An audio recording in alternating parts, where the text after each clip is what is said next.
I am best when I'm in the design and development phase. So I looked at XTI, where they were on the continuum. I looked at my skill set, and I said, this is a good marriage. If I can variabilize cost at the early part of the growth curve, that's what I want to do.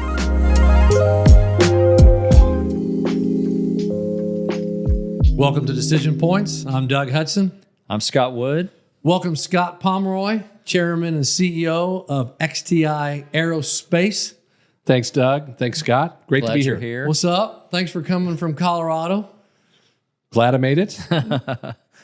We didn't expect crazy weather. Yeah, we're here. We're sitting here on Election Day, November 5th.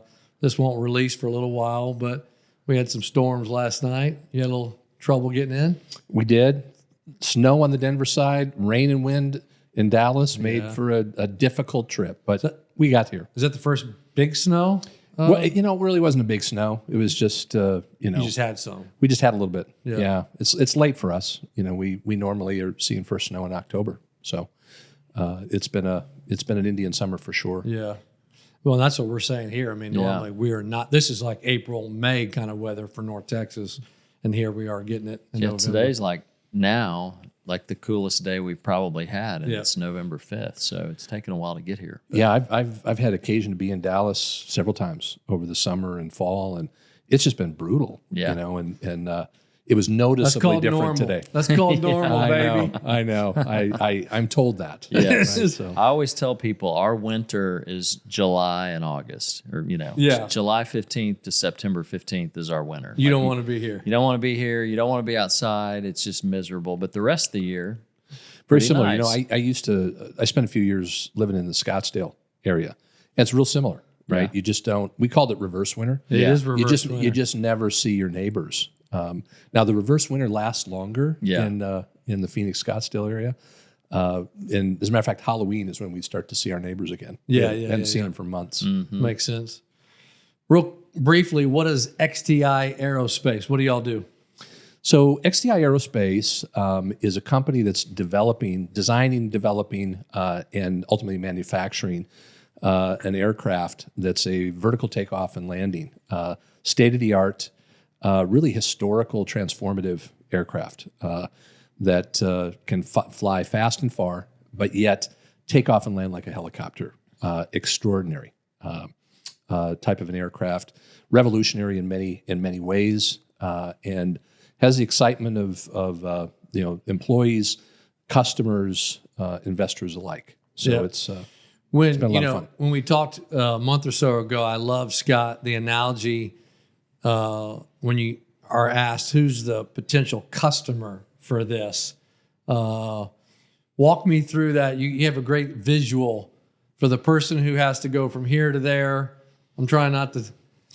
They get in the Range Rover, go to that whole. Yeah, it's great. It's an anecdotal story, but it's really reflective because this actually happened, right, from a potential customer that I met with at NBAA, which is an industry conference, and they came to see me again at the office in Denver, and really it was somewhat of an interesting conversation. You get to know a lot about how these folks who private family offices and the likes, how they think about their aviation needs. And this is a particular high net worth family. They have about 12 aircraft in their fleet, from Gulfstreams to Falcons to helicopters to, they run the gamut. And they came in and said, hey, look, I just want to clarify a few things, right? Is this a twin engine airplane? Yeah. Right? And they're looking for redundancy, from a safety standpoint. And we said, yes, sir. It is a twin engine aircraft. And he said, so let me get this straight. I can take off on a helipad. I can fly straight point to point to my destination. I can avoid the FBO, and I can land right at my ending destination. We said, yes, sir. He said, well, let me tell you what our current situation is. We have an office building in Houston. We take the helicopter, sits on the top of the building. We fly to the FBO. We pick up the Falcon. The Falcon goes from FBO to FBO. We get in the Range Rover. We drive 40 miles to the ranch. And That's really a headache. That's a pain. That's a first world It's problem. a first world problem for But sure. it is an issue, a right? problem. It is a problem, right? When time is really the commodity that is a perishable commodity that all of us are looking for ways in which to reclaim some of that time that the process steals from us. And so, the upshot of that was we get to the end of describing that, and they basically said, we'll take 3. And, Wow.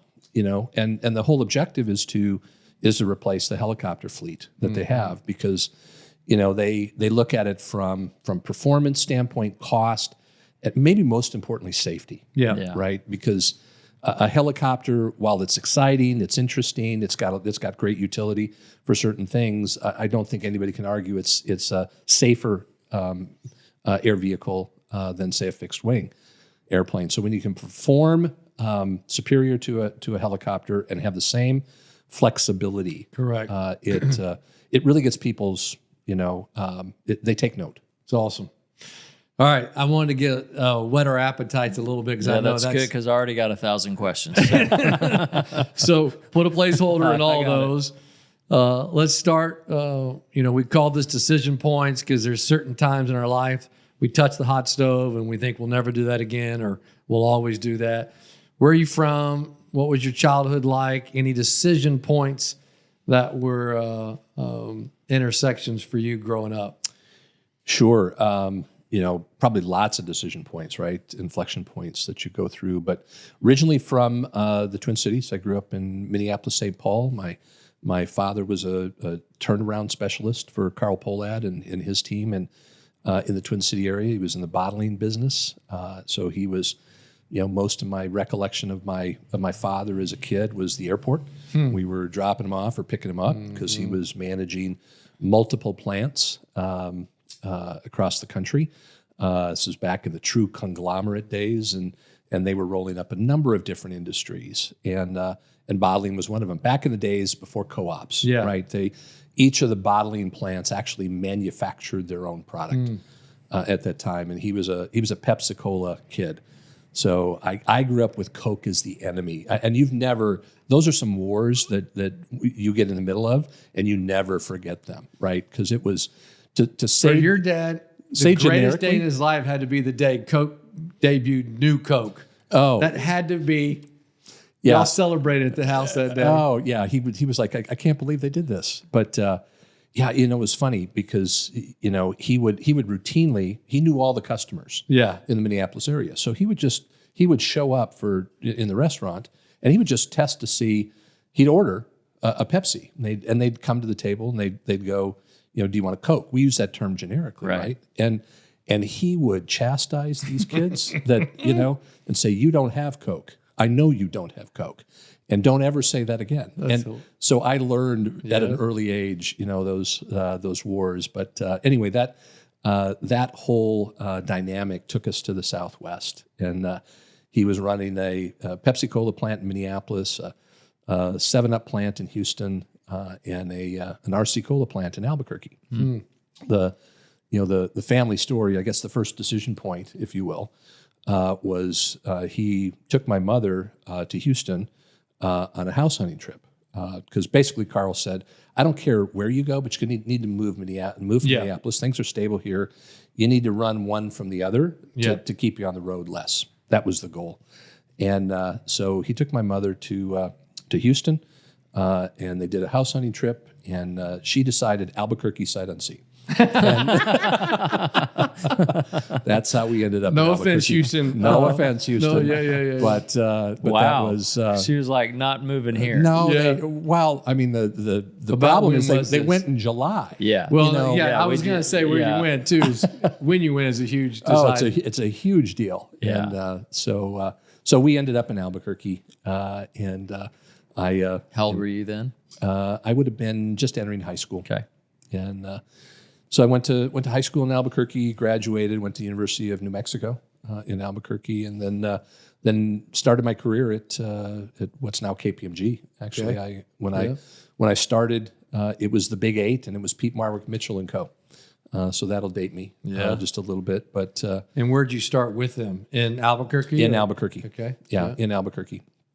And went through the machinations of that career, and got to an inflection point. Actually, joined my father in the family business for a while, and probably the first big decision in my life was deciding whether I could work directly with my father in various business ventures. And I think at the end of the day, what we determined was we actually preferred preserving the father-son relationship rather than the business relationship. It was tough. I was a little bit of a full of myself, and I probably was out over my skis a bit, but didn't recognize that as much, and he was trying to tame that, and we were both strong-willed, strong-headed, and I saw things considerably differently than he did. Scott, let's sit there for a second, because a lot of our listeners, obviously, they're entrepreneurs, they have family businesses, maybe getting into second generation. So, how many years were you at KPMG? Which I know was Pete Mark back then, but how long were you there? So I was 4 years. Okay, so then you go to work with your dad. Right. And how long were you with your dad? So I'm with him 3 years. Okay. So walk us through, my brother worked for my dad, and my brother can look at 2 or 3 times where he was like, I need to get out. We're not working well together. What were those conversations like between you and your dad? You've alluded to it, but give us some more color. What would maybe be some principles that could help other family businesses who are tuning in? I think for us, we didn't have clear boundaries. He was trying to mentor me. He was trying to give me a path to grow. But my dad was not, he had been a cog in a wheel for many, many years. He had not been an entrepreneur on his own. He'd been very successful, had a huge win. He had been a part owner in a wallboard manufacturing plant. They sold it to Centex. So he had his big win. Okay. Right? And now he found himself an entrepreneur. And I was sitting in the office with our family attorney and the attorney. So he has a liquidity event. He has a liquidity event. And then he starts a business? Right. And what is that business? Well, actually, it was a conglomerate. Okay. It was what he kind of knew, right? He was buying assets of all kinds. Okay. All right. We had everything from restaurants to office equipment dealerships to real estate. Yeah. Okay. We had just a number of different assets. But he, this was a little bit new to him. When the liquidity event occurred, I was in the office. I was in our attorney's office the day that it happened. And I remember distinctly the attorney turning around and looking at him. His name was Angus. He went by Gus. And he said, "Gus, that was the easy part. Keeping it, growing it, that's the hard part." And so I'm an impressionable young kid. I'm, still in college. Are you the only family member that's there with your dad? No, I'm the oldest of 4. Okay. So, I listened to those words of wisdom coming from the attorney, and I internalized this notion that I needed to be sort of that voice that was a responsibility that I needed to take on to help marshal and shepherd this asset now. How old was your dad at that point? He would have been in his 50s at the time. And you're mid to late 20s? I am early 20s, 20, basically, at that time. And, he had, so he started these businesses, wanted me to help. He actually recruited me out of KPMG to do it.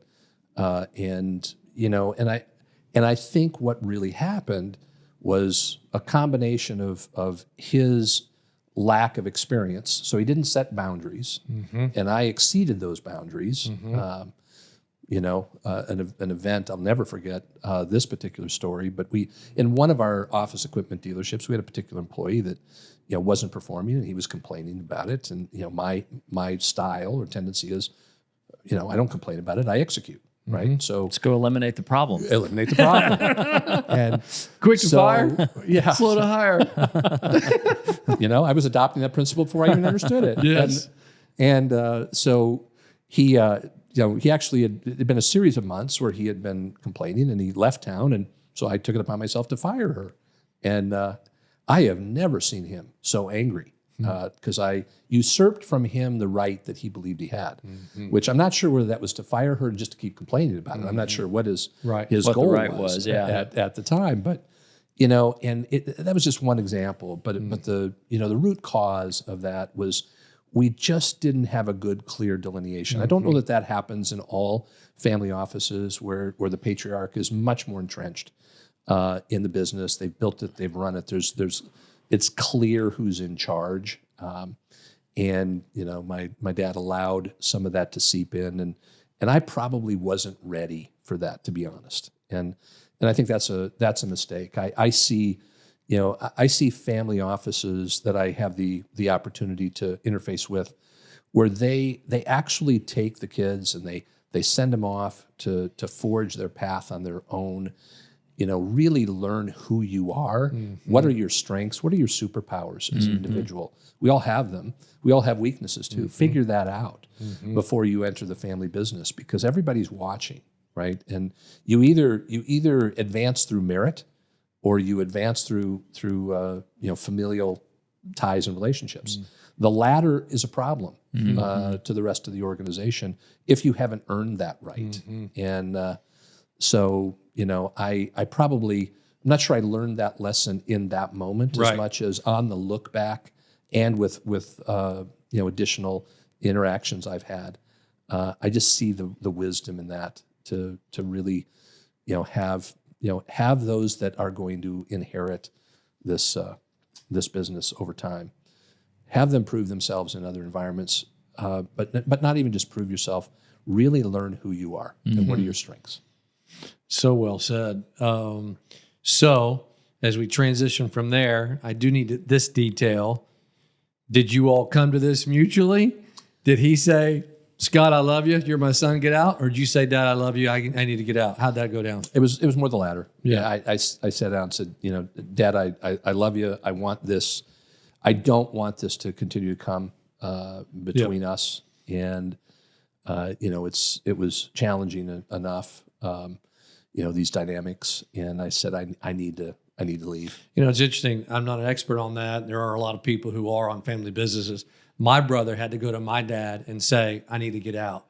I think as a dad, and maybe it is to ladies, maybe from a mother to a son or a daughter who may own a business, the parent wants that to happen so much they might push it past where it's healthy. The child literally, as they grow up, just has to maybe say, I got to step away. Yeah. Because for a parent to say, hey, Scott, you're out, that's nearly impossible to happen. I don't, and that's what I had concluded. I just didn't think he was ever going to be able to get himself to that point. You're a son. I mean, to have that conversation could just feel crushing. Oh yeah, and this is what he wanted. Yeah.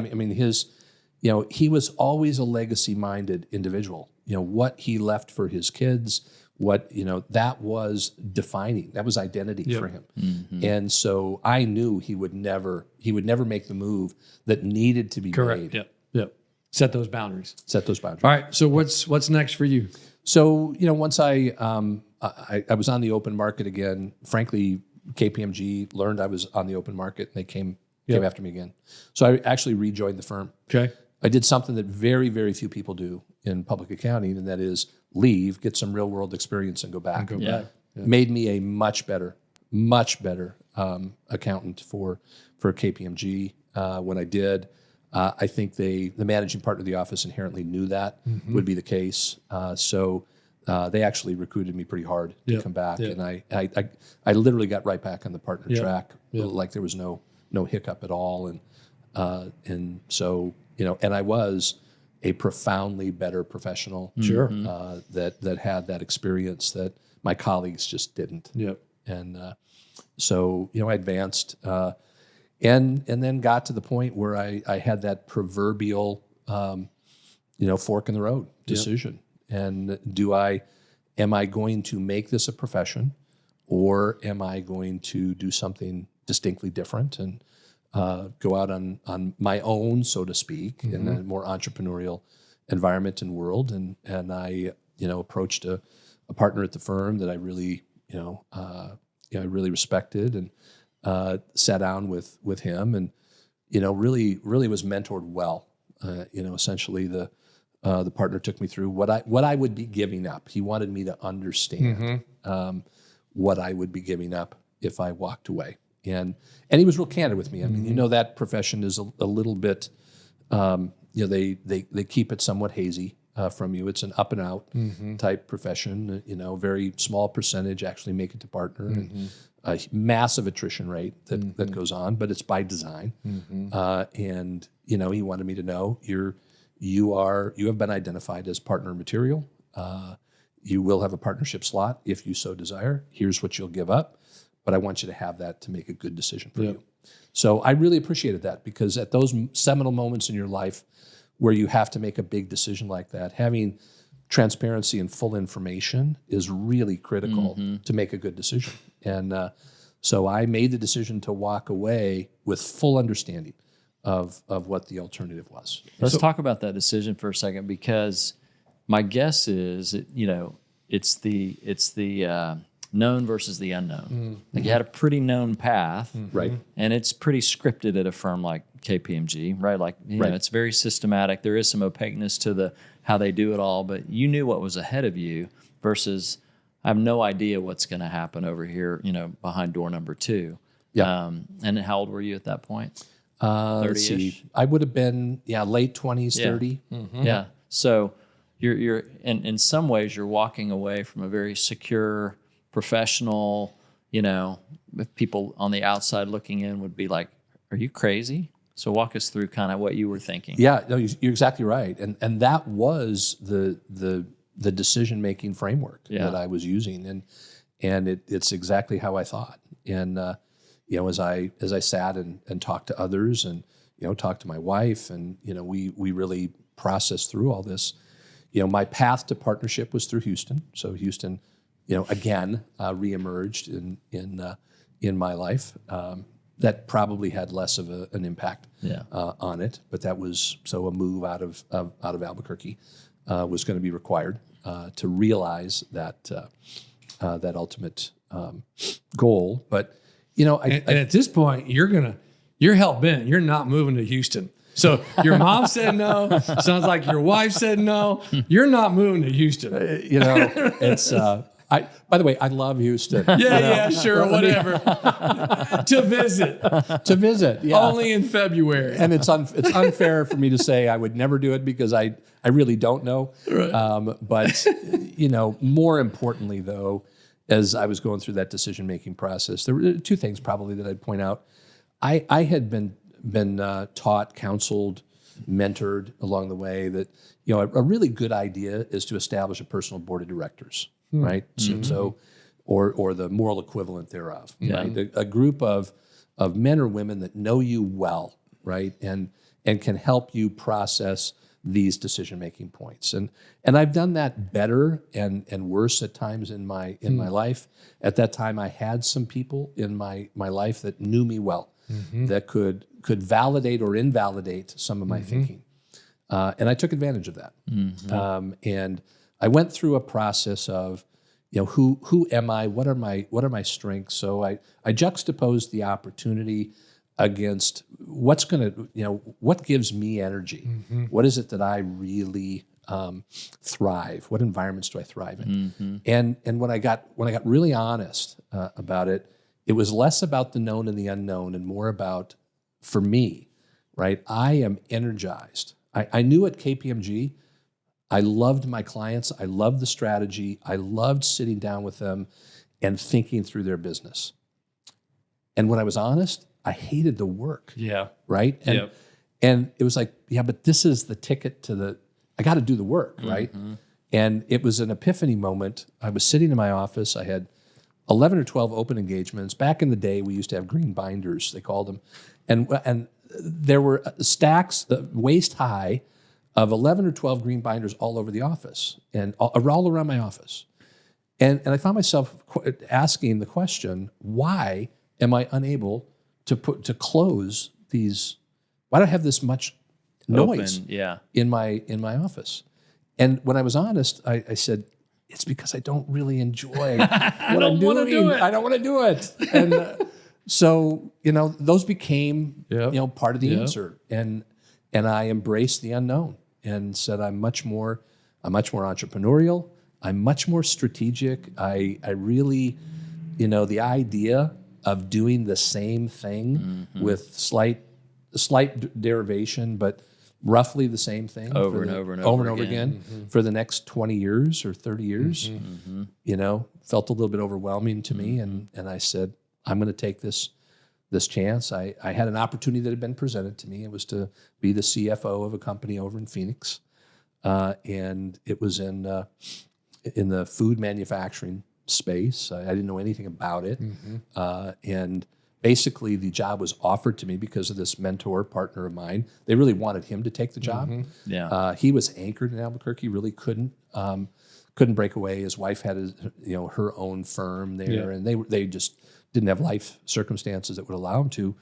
But Jim, basically put in the call and said, look, my proxy, if I can't do it, my proxy is Scott. And they said, that's good enough for us. I flew over there.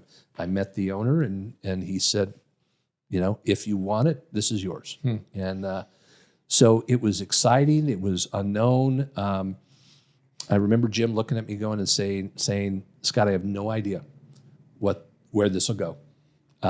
But he said, one thing I can tell you, it'll be a heck of a ride. And Welcome to the entrepreneurial journey. Welcome to the world.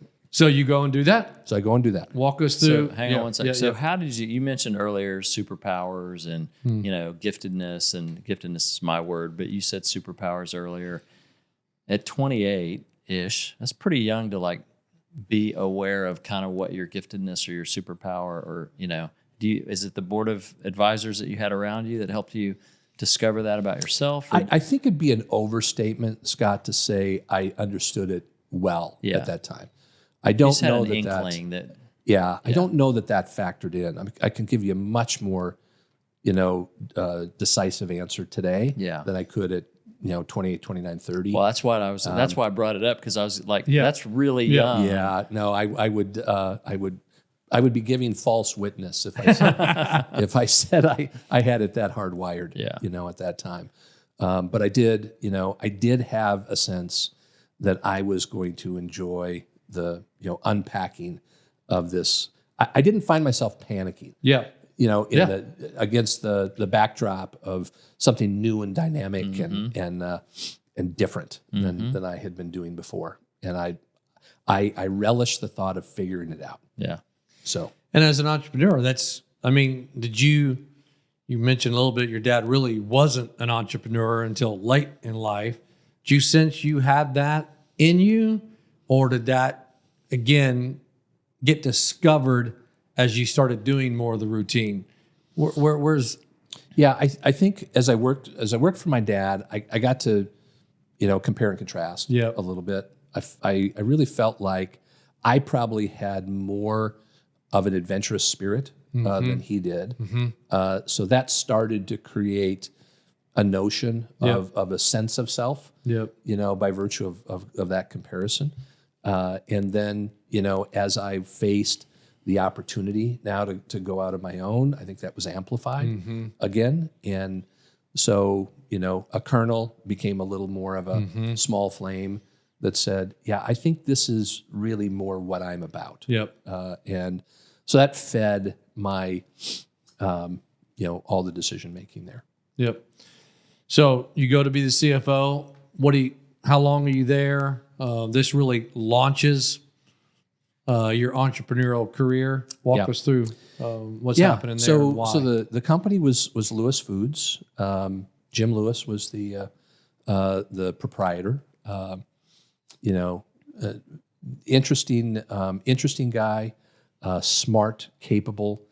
He was part of a partnership in the Denver market. That's how I got to Denver.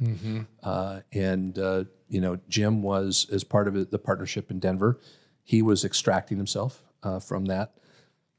It was a partnership that was into a lot of different things. They were, but probably foundational to what they were was uranium.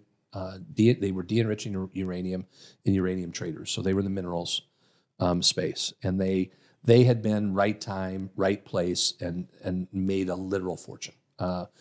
It was the fall of the Soviet Union that led to the availability of uranium deposits that had heretofore not been available at a global basis.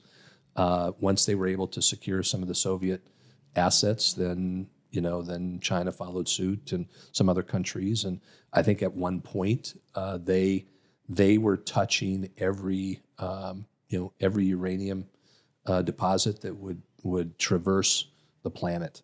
Wow. They were touching in some way.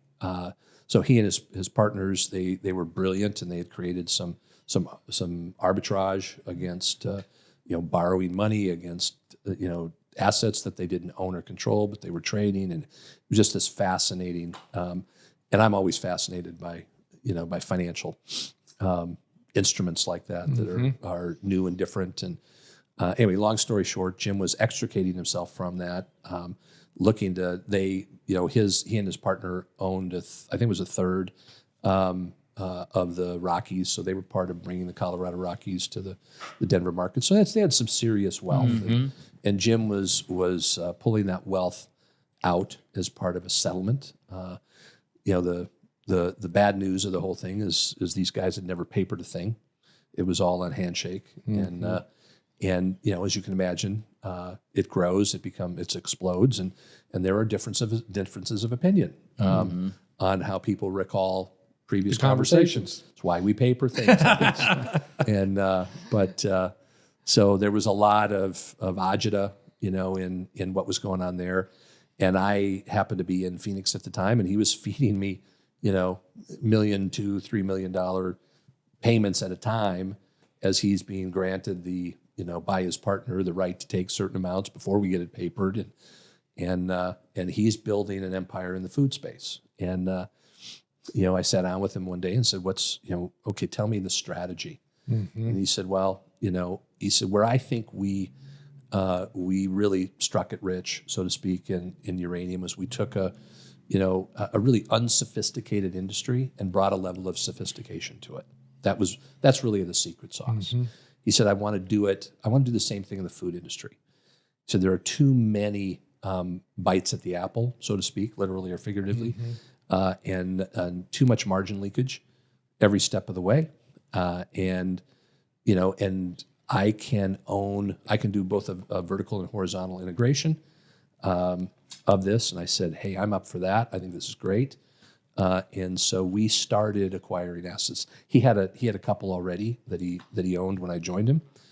So I very quickly became part of the center of the ecosystem there of strategy, and we were putting thoughts together on assets we would buy, assets we would build, and we literally wanted seed to consumer was his thesis, that we would own everything from the agricultural product to the retail grocery, and we would actually take all the margin points, collapse that, and capture the leakage that was otherwise happening. That was brilliant strategy, and we owned a very large warehousing facility in the Phoenix market area that delivered supplied produce to all the Kroger stores in the region. We ended up solving some of Kroger's shrinkage problems on shipping of produce across the country using our warehouse and facility. We ended up buying a Latino focused grocery chain.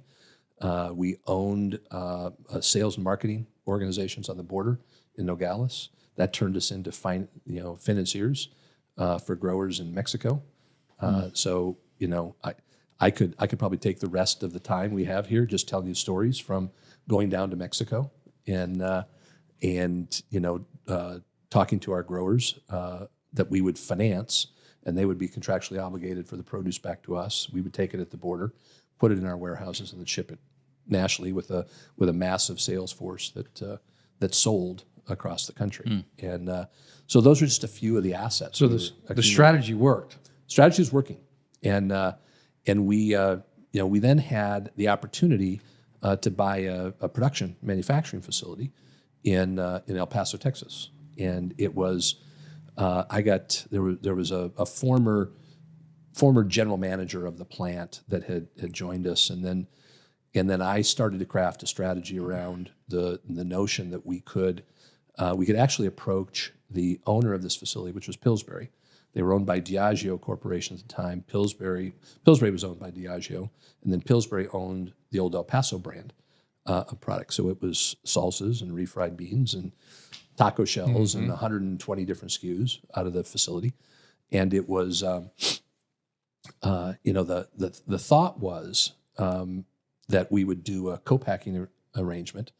So the biggest problem Pillsbury had was they were much more their product brand is associated with their breads and doughs and all the other stuff that they had.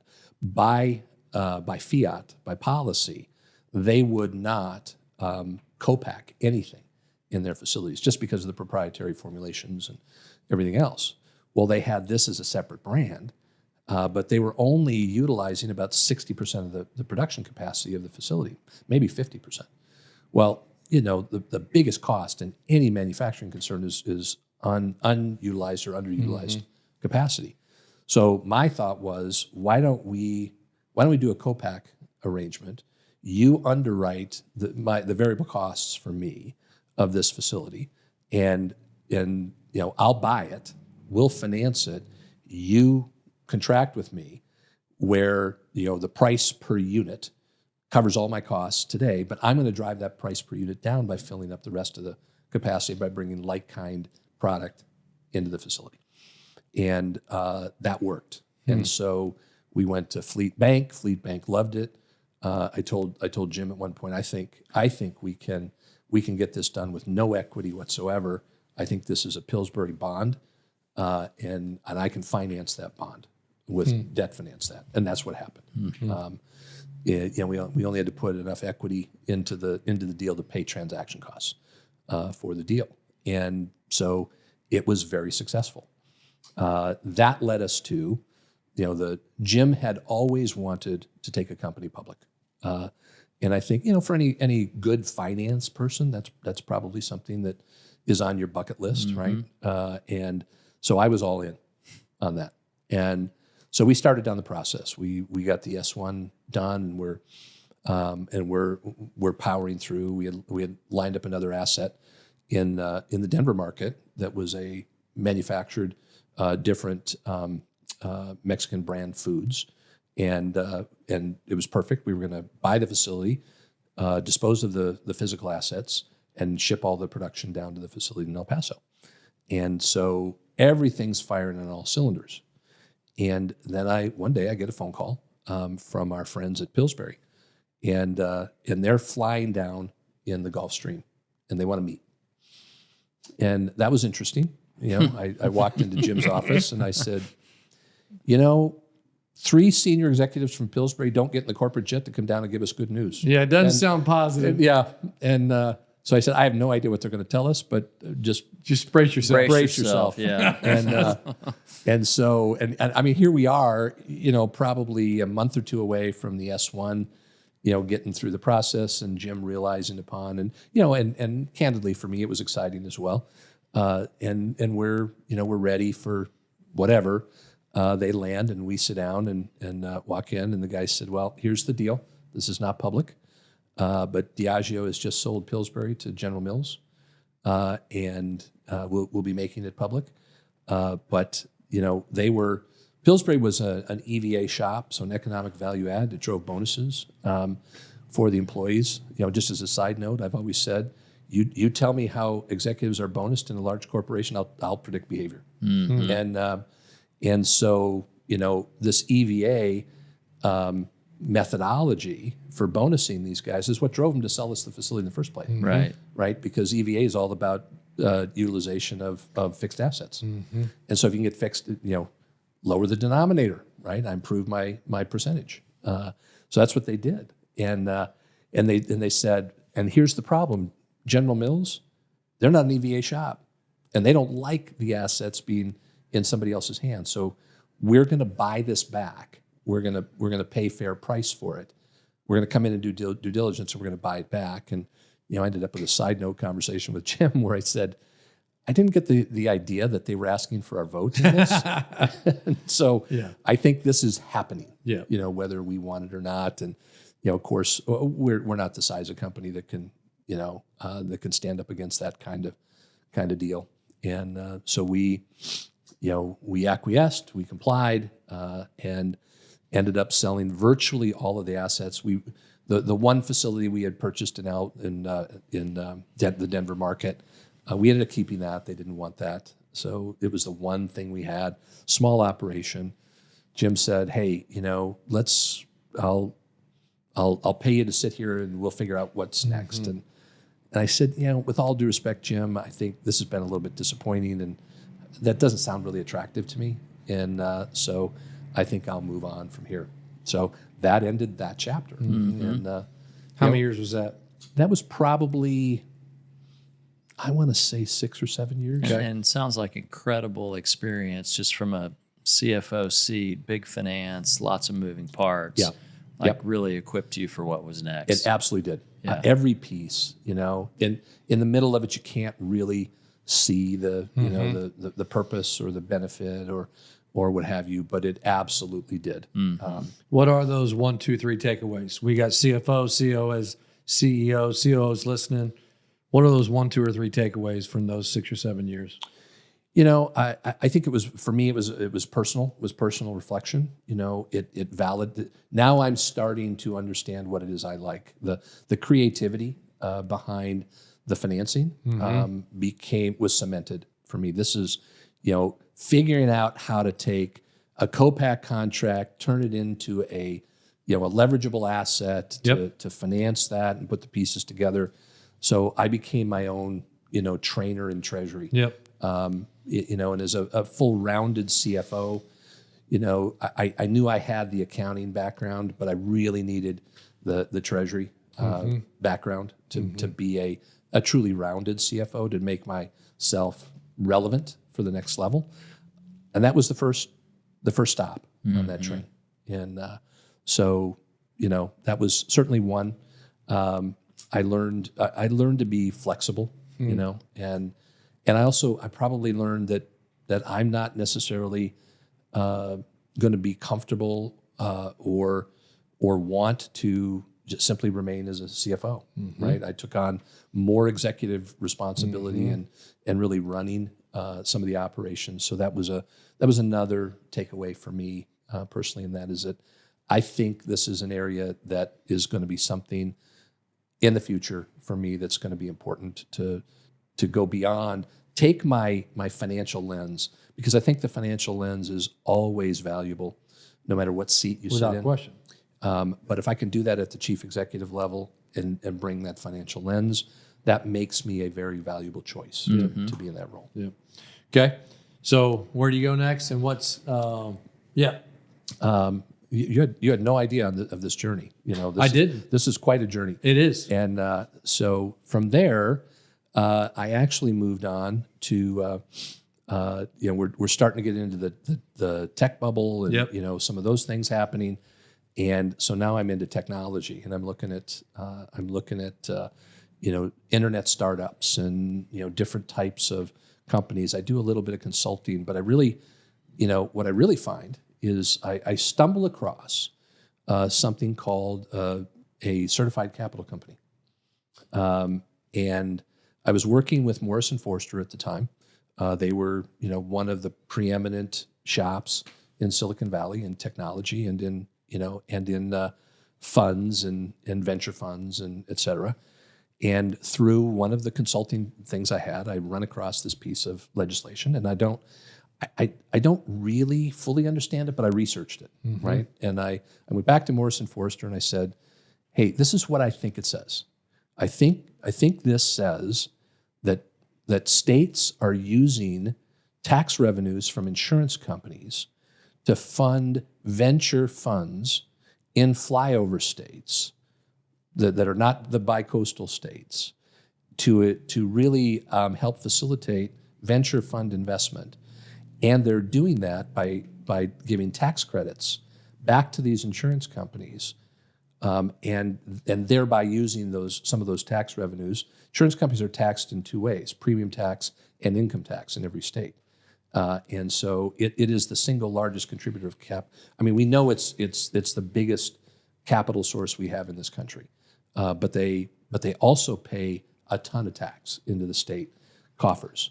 So it was a perfect situation for states to use it to enhance jobs. The whole notion was keep the investments, the target companies, the platform companies in the state. Mm-hmm. That's the only objective. Well, I sent this off to Morrison Forrester. They said, we know everything about venture capital. We don't know anything about this, so therefore it doesn't exist.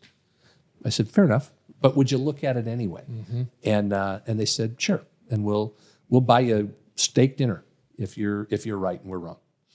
About a week later, I get a phone call, and the guy says, well, Scott, you need to come out and get your steak dinner. Let's go to dinner. Yeah, and because you're exactly right in what this is.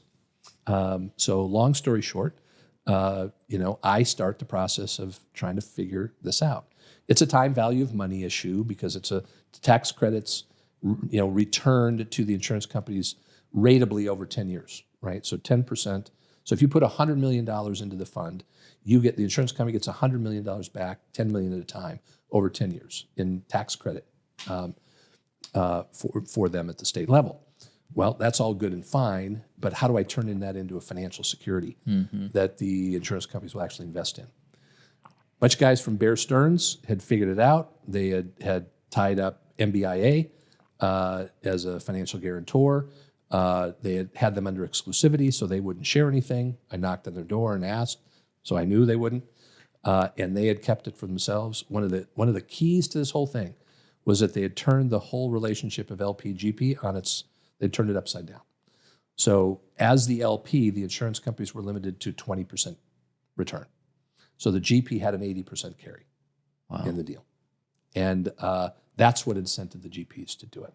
Because they were, in essence, they were getting their tax credit return and a 20% carry in the fund, the GP taking the balance. And you could distribute those funds once you had run through one tranche of investing 100% of the capital. So I ended up finding my way to AMBAC and got AMBAC to do something similar. I had to reverse engineer this whole thing, figure out what they were doing, because they were offering a security to the insurance companies that was paying 400 basis points over a comparably rated. These were AAA rated with the MBIA or AMBAC wrap on them. So it was fascinating for me to engineer this whole thing. Figured out how to put the security together. I hired the one of the senior executives at one of the largest wholesale insurance companies in the country out of California to sell this back into the insurance companies. We put a system together of an office down in Austin. We were raising capital. We had lobbyists in different states, Florida, Texas, New York, Colorado, to begin with, and we were actively putting ourselves in the mix to get our proportionate allocation from the equation. And it was a brilliant idea and a great opportunity. It was a defining moment for me. I learned some very valuable lessons and not good ones. Because I had, in the course of that process, had brought on some guys that I was partnered with that were taking responsibility for the capital raise. And I was heads down, raising the money with the insurance companies, working with Greg, the guy that I'd hired out of California. And I built the financial model and, put all these pieces together, but probably not paying, close enough attention. And I met for the first time in my life a true pathological liar. And what I found out was I was being used to gin up interest.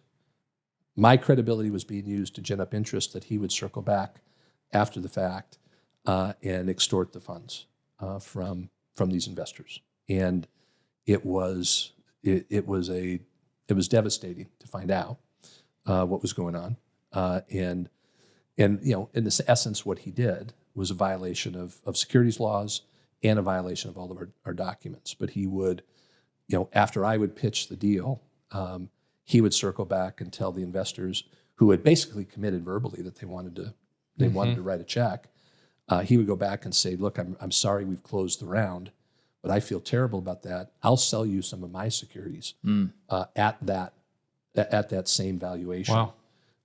And there's certainly culpability on the part of investors and what they were doing as well. They had some responsibility to look at that, but they, best we could tell, he probably extorted $2-3 million from investors. When I found out what was going on, I corralled the attorneys and sat down and basically we created an ultimatum, basically forced him out of the partnership.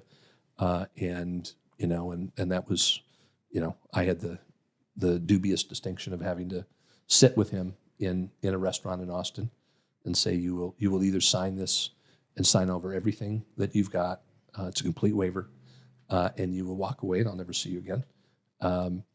Or my next stop is the Attorney General of the state of Texas, and you'll be in jail in a week. And but then I had to go face about 20 or 30 investors. And that is sobering to go through that. But my commitment to them was, you will not lose a dime in this, and we'll make this work for you. You can imagine, anger, frustration, everything.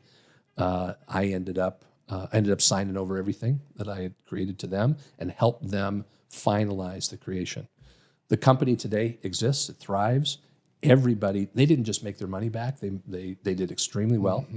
And I never realized anything from the idea, but it was an incredible lesson, life lesson, in partnering and who you associate yourself with, and but it also it ended on a high note with a ton of integrity. I was able to hold my head high in the fact that these investors did very well and in everything. And I took the brunt of it, but frankly, was probably deserved. Scott, it's such an important area, and that's one of the things we love about these conversations. We never quite know where they're going, but so many, again, listeners there. Do I take on a partner? Do I not take on a partner? Oh, the horror stories. Are there pragmatic things that you said, who you associate with, the partner? Are there life lessons? Are there pragmatic principles that you can coach up other leaders as they think through the partner potential process? Yeah. Or if they have a partner, what are some best practices? Yeah, I think the mistake, this individual was a distant relative of a very close friend of mine. That's how I connected with him. And I assumed into that certain things. Did not do the diligence that was required, because it was, you assume this relational dynamic is, that's testimony enough for it. Don't ever take that for granted, right? And the issue is, some of it was knowable if I'd done the diligence, right? He had been let go from GE for fraudulent expense report. There's a character flaw that had, and we found that without too much difficulty, right, when we started doing some of the work after we found certain things out. So, it's not like we couldn't have avoided something, or at least had a red flag that might have caused us to have a conversation that might have made for a different decision in that equation. And those are the things you like to think. Everything's up and to the right? You hope that in your career, and things have been just moving along really, really well. And this thing kind of lands in your lap, and it just it'll rock you, right? Yes. In terms of your confidence in yourself and your decision-making ability. And hey, I thought I could read people, and I really, I wasn't able to read this guy, and I didn't understand what was going on. And so, we're all busy, the trust leverage, and you don't do the due diligence. And So there's a lot of ground we could cover. I want to maybe start to walk the path, Scott, to how you get to XTI today. So walk us through what was maybe the preparation, what was the experience, what's that path, and what's happening in with XTI. Yeah. So I still have 1,000 questions from the intro. So We'll go. no, I'm kidding. I'm kidding. I know you do. No, please. All right. Well, so let me fill in one important component because it really does define a lot of things. So when I come out of that, that very negative experience, there are a couple other things that happen, but one of the seminal defining moments becomes, I'm in a consulting capacity. I end up at Quest Communications at a time where the DOJ and SEC land on the doorstep in the highly publicized environment that they were in. They were another phone call you don't want to receive. Another phone call you don't want to receive. And Joe Naccio was the CEO at the time. I'm part of a group trying to figure out balance sheet issues and some risk. Arthur Anderson is the auditor. They've just said they're not going to sign off on a 10Q because there's a $100 million missing cash reconciling item. They can't find it. And so they assemble a group of finance executives. Because of my experiences, I end up here at this moment. And that becomes a launching pad for me. I get brought in. Over the course of a week or two, I become the primary technical liaison between the audit committee and the team that's doing the work on the balance sheet. They make a decision as a company that they're going to sell the DEX, the Yellow Page asset. And the Yellow Page asset is the only asset they have of any significant value. The market is flat on its back. We're still not quite recovered from 9/11 in the turn of the millennia. And it's just very tense time. There's nobody there. They've never carved out this business unit. I take my financing background, my KPMG background. I manage the entire carve out process of the asset, and this is Quest is running out of cash. The commercial paper market is dried up. It's their source of liquidity. They're staring down the barrel of the first utility bankruptcy in the history of the country, and it is just tense. And so it's opened up to private equity around the world. They descend on this asset like gnats to whatever, and they're looking at this whole thing, and ultimately the winning bidder is a consortium of the Carlyle Group and Welsh, Carson, Anderson, and Stowe, $7.1 billion purchase price, and no financing contingency, but we got to go borrow $5.5 billion in a market that's flat on its back. Have no idea if we're going to be able to get this done or not. They're looking for a senior finance guy. Everybody else steps back, which left me at the front of the line, and so I get deputized as the interim CFO for this transaction, which turns out to be the second largest leveraged transaction of all time in the history of corporate America when we did it. The only deal larger was the RJR Nabisco deal. So we're tapping the high yield market for over $3 billion, $5.5 billion of total debt, no contingency. So you can imagine we got some partners at Welsh and Carlyle that are sweating a little bit. They committed $1.6 billion in equity dollars to this deal. And some of these numbers are really interesting because in the period of irrational exuberance that followed, dwarfs all of this, right? But at the time, it was really seminal. Yeah. It was the single largest check at $800 million for each of the firms that either firm had ever written for one portfolio company investment. And I'm right in the thick of things. And we end up taking the company public in 2004. We sell it in 2006. And I ended up with a PhD and effectively the confidence of two of your largest PE funds in the world, and in a deal that was uber successful. And it became a launching point for everything else that happened. I moved from there into Local Insight Media, which was a company that I founded along with Welsh Carson. It was taking another bite at the apple in the industry. We rolled up a bunch of assets throughout the country, everywhere from Puerto Rico Telecom to Hawaii Telecom, all points in between. Rolled that up, and I moved from.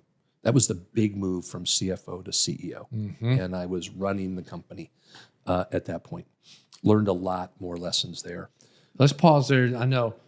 How big is Local Insight? How big is the team when you sell that?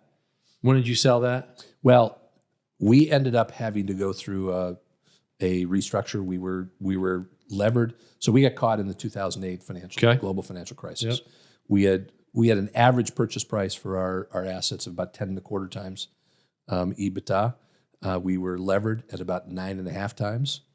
And overnight, the assets became worth about 5 times. And as I explained to the team, this is a physics problem, and it requires some heavy lifting, right, to work this through. And this was another seminal moment and decision point, because I was able to sit down with the guys from Welsh Carson and say, look, I think my superpower here is I think I'm a great developmental CEO. I see things that other people don't. I'm a strategist to my very core. I like to put pieces together that others don't necessarily see.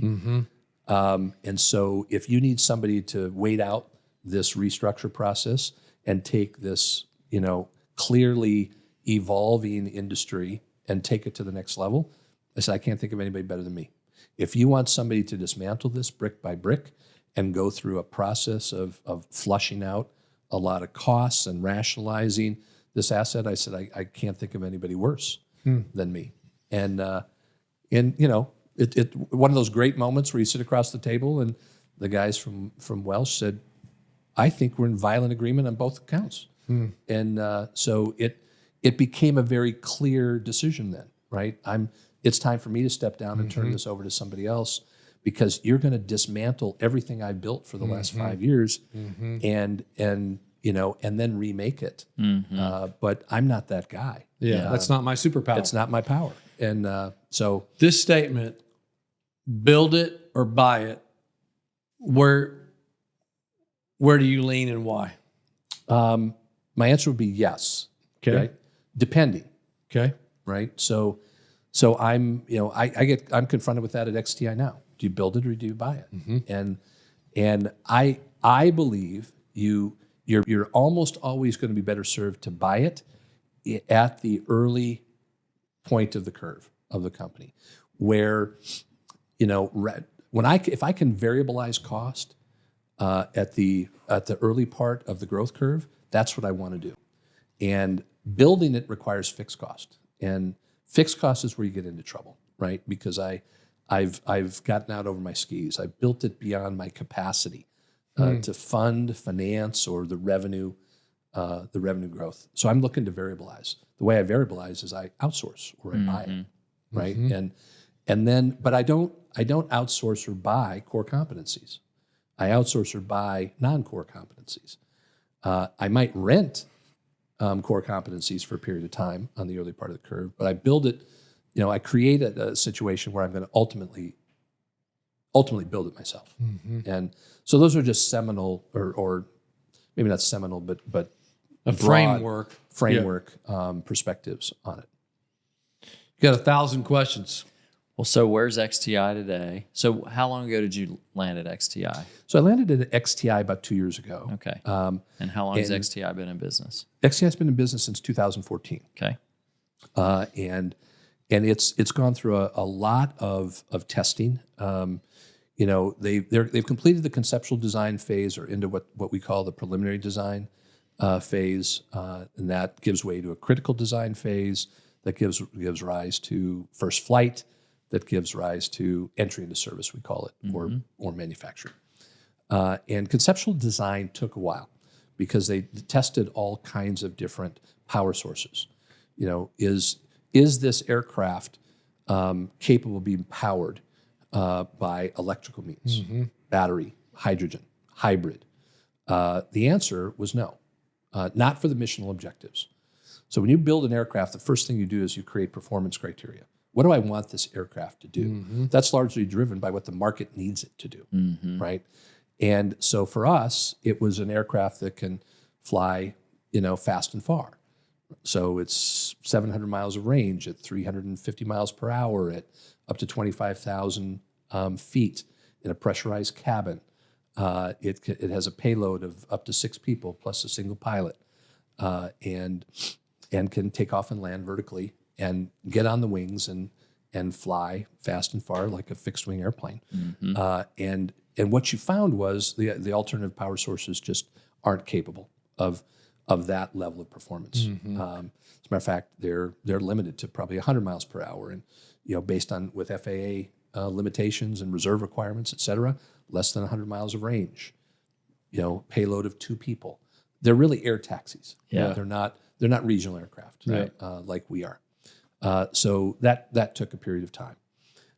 During a lot of what I've been describing to you as my journey, 15 years ago, I took a board seat, and that ran through a lot of this in a company called XTI Aircraft. It's a helicopter company.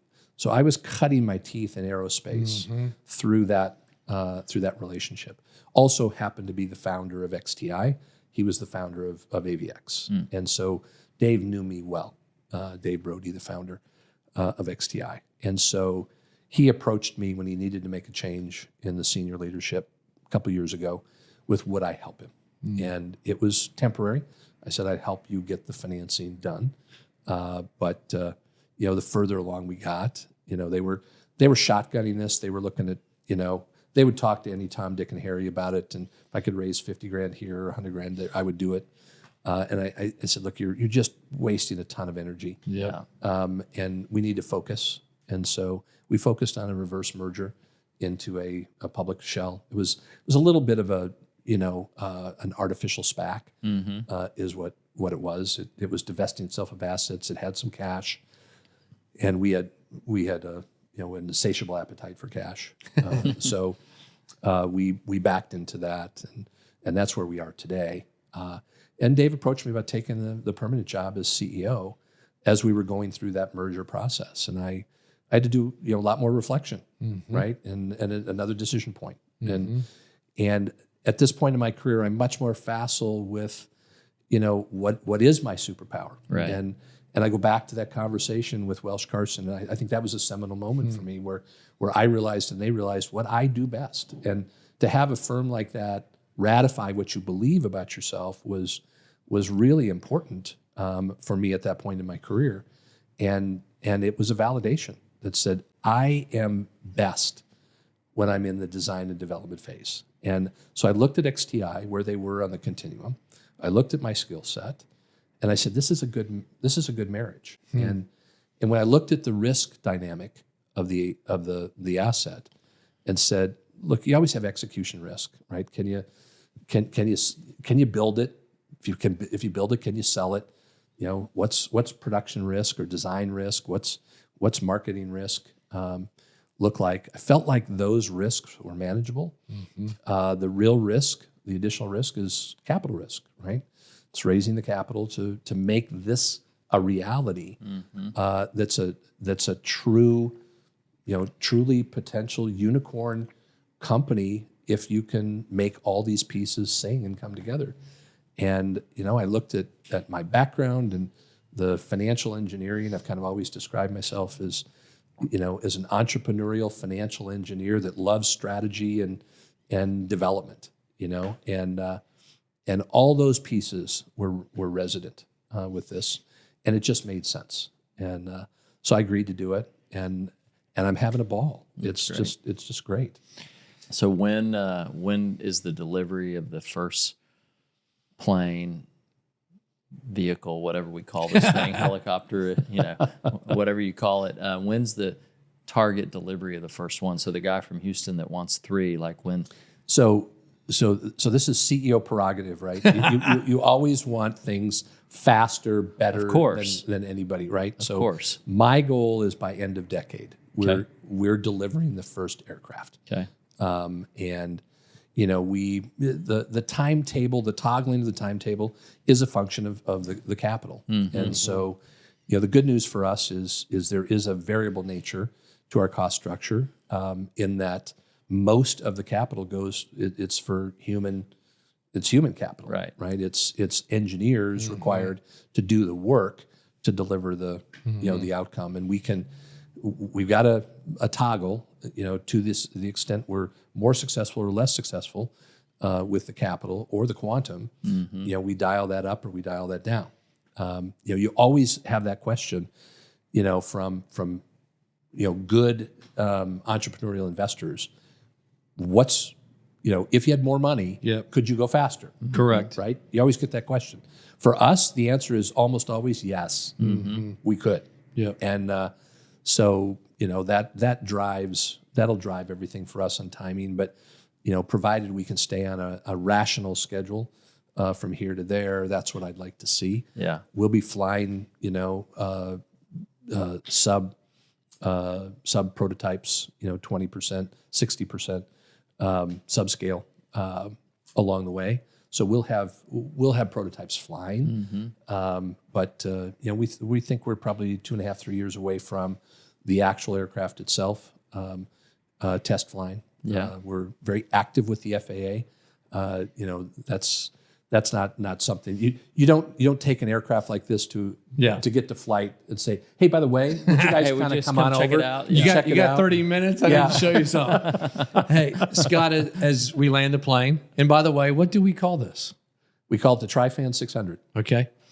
So And is it an airplane? Is it a helicopter? So when I What- describe this, it is. Yes, right. But what It's- do you guys call it? We've had some people try to coin phrases that it's a heliplane, or it's an aerocopter. Yeah. But we call it the Trifan 600. Okay. and we're going to figure that out. As we land the plane, the Trifan, I think one of the things that I'm really resonating in the conversation, Scott, is it's a way we like to sometimes close our time. There's 100, there's 1,000 CEOs, entrepreneurs, whatever. You've talked a lot about superpower. Are there principles, paths? What would you say to a room full of entrepreneurs? If they do know it, how do they identify it? Why is that important to identify what their superpower is? Land us there. Sure. I think for me the best definition of superpower is what fuels, what provides the energy for me. What do I do better than most? Because I'm energized, I'm passionate, about it. And, I think we all know it if we take the time to actually just think that through. And I think as CEOs, we don't often take enough white space time, clean desk time, and contemplate. And, and we don't have time for it. I've got a story about a futurist that I had once upon a time when I was running local insight media that gave some insightful commentary about CEOs and what we know about trends, what we don't know about trends, and what we think we don't know. But it all boils down to the same thing. We don't take enough time in contemplative thought. That's really our greatest strength. And when you sit with a clean desk and you think through an intentional, what is it that drives me? What is it that I'm passionate about? And ultimately, what is it that I'm good at? I think most of us know what that is. Give some time to that. I would also say this whole notion of having a personal board of directors is something that I couldn't recommend more highly, because these are people that know you well, and in times of urgent crisis decision making, they can act. They know you well, but also in thoughtful, contemplative time, they can help you, because they can ratify or they can challenge, right? And I've used that in the past with people who know me, and most often I get ratification, because I just try to be honest about what is it that I do well. I've defined myself often as a conqueror, not an occupier. I get bored. I'm just not as passionate about it. I'm not as good at it. That doesn't mean I can't put on a face and do it for a period of time, but I'm compensating. I'm masking when I do that. So be honest with yourself about what you do well. I think we're trained as leaders, type A people, and that drive organizations and have a history. We can do it all. We should be able to do it all. And admitting a weakness or mistake is a hard thing to do as a type A leader. One of the reasons I love this conversation, you said this early in the conversation, is one of the things, Scott, we nodded our head. And you talk about superpowers at the very beginning and what our blind spots are. It's the fact that we do have blind spots, and if we have some superpowers, we probably have some blind spots. Yep. Scott, Yep. Beyond grateful for your time, your transparency. Thank you for the journey. Thanks for being on Decision Points. It's been great. Thanks, Scott. Thanks, Scott. Really appreciate it. Enjoyed Thank it. you.